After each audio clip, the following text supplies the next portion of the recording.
আজ থেকে ১০০ টাকায় সয়াবিন তেল সহ ছোলা খেজুর বিক্রি করবে টিসিবি। বাজারে ভোজ্য তেলের সরবরাহ পর্যাপ্ত রয়েছে, তারপরও কেউ কেউ অন্য পণ্য ক্রয়ের শর্তে ভোজ্য তেলের বাজারজাত করছে। উৎপাদন বা অন্য কোনো পর্যায়ে শর্তযুক্ত বিক্রয় বা বাজারজাত করলে আইনানুগ ব্যবস্থা নেবে সরকার।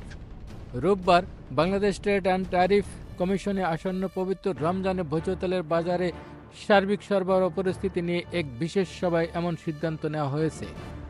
সভায় কমিশনের চেয়ারম্যান সচিব ডক্টর মইনুল খান সভাপতিত্ব করেন। বাণিজ্য মন্ত্রণালয়ের সাবেক সচিব আব্দুর রহিম খান আমন্ত্রিত অতিথি হিসেবে উপস্থিত ছিলেন। এতে অংশ নেয় দেশের শীর্ষ ভোজ্য তেল উৎপাদনকারী প্রতিষ্ঠানের প্রতিনিধিরা। সভায় বর্তমান বাজারে বোতলজাত করা সয়াবিন তেলের ঘাটতি রয়েছে কিনা তা নিয়ে আলোচনা করা হয়। এতে উৎপাদনকারীরা অংশ নেয়।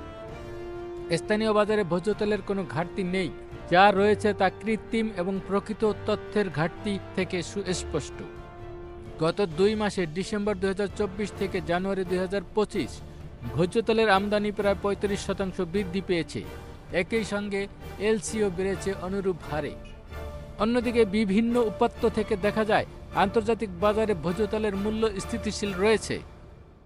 সার্বিকভাবে বর্তমানে আন্তর্জাতিক বাজার ও আমদানি পরিস্থিতি স্থানীয় বাজারেও এর সরবরাহ দামের ক্ষেত্রে স্থিতিশীলতার নিশ্চয়তা দেয়। তাই ভোক্তা সাধারণের স্বার্থ রক্ষায় উৎপাদন ও বিপণনের সব পর্যায়ে বাজারে মনিটরিং করার জন্য দায়িত্বপ্রাপ্ত সংস্থাগুলো প্রয়োজনীয় ব্যবস্থা গ্রহণ করবে। বর্তমান বাজারে ভোজ্য তেলের পরিস্থিতি নিয়ে ব্যবসায়ীরা জানান, রমজান উপলক্ষে পাইপলাইনে বেশ কিছু ভোজ্য তেল ভর্তি জাহাজ চট্টগ্রাম বন্দরে নোঙর করার অপেক্ষায় আছে। এগুলো অচিরেই স্থানীয় সরবরাহের সঙ্গে যুক্ত হবে। পাইপলাইনে থাকা ভোজ্য তেলের পরিমাণ প্রায় ১,৫০,০০০ টন। সার্বিকভাবে ভোজ্য তেলের সরবরাহ পর্যাপ্ত রয়েছে বলে জানানো হয় সবাই।